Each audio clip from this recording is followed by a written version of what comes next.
अस्सलामुअलैकुम वरहमतुल्लाहि वबरकातुहू। Hello beautiful people out here, क्या हाल है सबके। अभी आपने रिसेंटली सुना होगा ना वो आफ्ताब और श्रद्धा की स्टोरी। कभी कभी इंसान ना स्पीचलेस हो जाता है कि इंसान बोले तो क्या बोले, किसको गलत ठहराए। इस केस में तो दोनों ही गलत है, लड़की भी गलत थी और लड़का तो पूरा साइकेट्रिक केस है।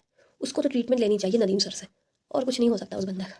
अरे नॉर्मल इंसान ऐसी हरकत कौन करता है, किसमें इतनी गट्स होती हैं, पागल ही इंसान ये काम करता है ना। ये सब इंसिडेंट्स है ना, ये बहुत पॉपुलर हो गए हैं, ऐसे इंसिडेंट्स कई ऐसे केसेस बढ़ रहे हैं और हर लड़की को इससे सीखना चाहिए। ये जो भी नया ट्रेंड चला ना निब्बा निब्बी वाला, उसमें जो निब्बी होती है ना, स्पेशली उनके लिए है। सर अपना दिमाग आँख कान सब खोल लो कि क्या गलत है क्या सही, ये पहले सही से जान लो। और दूसरी बात, एक तो इनको इतने कम कम उम्र में प्यार हो जा रहे हैं, हमको तो ये यही बात से ताज्जुब हो रही है। और वो वाले प्यार, मैं आपके बिना रह नहीं सकती, मैं आपके बिना सांस नहीं रह, हट। तुम रह भी रही हो और सांस भी ले रही हो, उसके बाद भी ड्रामा इतना कर रही हो। मानती हूँ मैं, लड़के अपने बातों में उलझाते हैं, आपकी जो वीकनेस होती है वो पकड़ के उसको अपनी सीढ़ी बनाते हैं। पर बेवकूफ़ तो हम लड़कियाँ ही हैं ना, उनकी बातों में आ जाती हैं। क्यों आती हैं, नहीं आना चाहिए ना। ऊपर वाले ने दिमाग दिए तो उस बारे में सोचना चाहिए ना कि ये बंदा जेन्युइन है या बस बटरिंग मार रहा है हमें। Same applies for male. Before getting trapped पता कर लो सब, छोटे बच्चे हो क्या।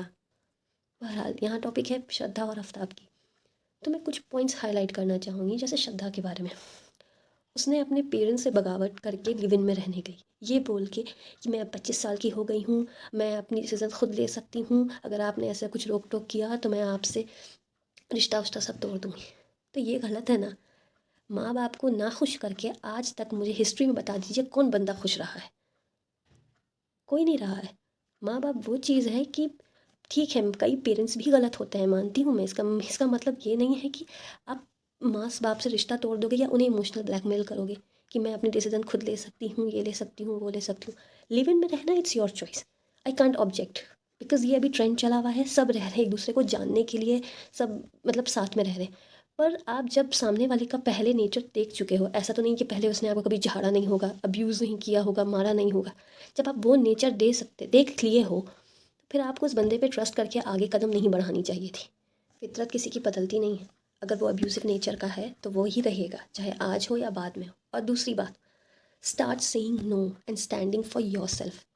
कोई नहीं है दुनिया में जो आपके लिए खड़ा होगा, आपको इस दुनिया में अपनी पहचान और अपनी जगह खुद ही बनानी होगी, चाहे वो कमज़ोर से कमज़ोर लड़की क्यों ना हो। मानती हूँ हर लड़की फिजिकली स्ट्रांग नहीं होती है और इमोशनली भी नहीं होती है, पर आपको बनना होगा इस दुनिया में जीने के लिए अब। क्योंकि अब वो टाइम नहीं रहा है कि हम सह के रहेंगे, हम नहीं सहेंगे। हम क्यों सहें, एक रीज़न बता दो हम सह जाएं। Why should we tolerate the abusive nature of the male. कोई कहेंगे प्यार की वजह से, कोई कहेंगे इज्जत की वजह से। तो क्या प्यार इज्जत ये सब सिखाता है कि सामने वाले को टॉर्चर करो, मारो, पीटो, पागल कर दो। एंड फ्रॉम नाउ ऑनवर्ड्स, अभी भी टाइम है, start saying no and standing for your self.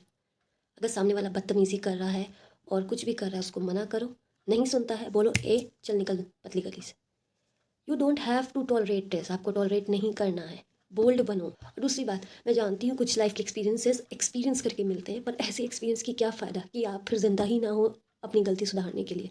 इसलिए अगर आप गलती कर दी हो और आप उसको ठीक करना चाह रहे हो, जैसे इसने अपनी माँ को बोला था श्रद्धा ने कि वो मुझे अब्यूज़ करता है, मारता पीटता है, पर उसमें हिम्मत नहीं थी कि मैं किस मुंह से अपने पेरेंट्स के पास वापस जाए।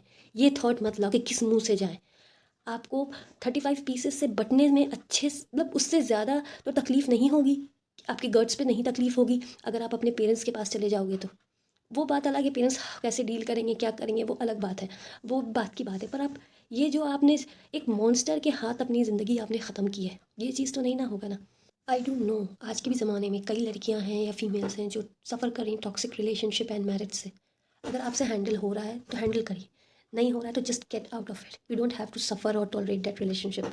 अगर आप ये सोच रहे हो कि दुनिया क्या कहेंगे, लोग क्या कहेंगे, तो आप जस्ट तकलीफ़ में रहिएगा ना जिस वक्त, दुनिया आपको सपोर्ट करने नहीं आएगी और ना ही वो आपको उस दर्द से निकालने आएगी, आपको खुद झेलना है। इसलिए बेहतर है कि just get rid of it. और दूसरी बात, अगर आप नहीं कह पा रहे हो कुछ रीजंस की वजह से, या आप इमोशनली वीक हो, फिजिकली भी हो, सब चीज़ से, सब इकोनॉमिकली भी हो, तो दे आर डिफरेंट साइंस। ये इकोनॉमिक साइन है, मीन्स यूनिवर्सल साइन है ये। This is the sign for help. You can share amongst your family, friends, and all the females. You just have to do like this, and like this to any random person or stranger to help you out. और ये जो अभी नया trend चला है ना, किसी दूसरे के पछड़े में नहीं पड़ने वाला, तो इतना याद रखना, कर्मा रिटर्न्स। आपके साथ भी कुछ गलत होगा तो आप, सामने वाला भी यही बोलेगा कि क्यों इसके पछड़े में पड़ना, ये झेले जो उसको झेलना है। So I just at last I would like to say to every girl out of here, जो मेरा ये वीडियो देखेंगी, प्लीज़ गर्ल्स, सबसे बड़ी बात टॉलरेट करना बंद करो, और दूसरी बात स्टैंड फॉर योर सेल्फ। जब तक तुम अपने लिए खड़ी नहीं होगी दुनिया तुम्हारी इज्जत नहीं करेगा। Stand for your self. Thank you.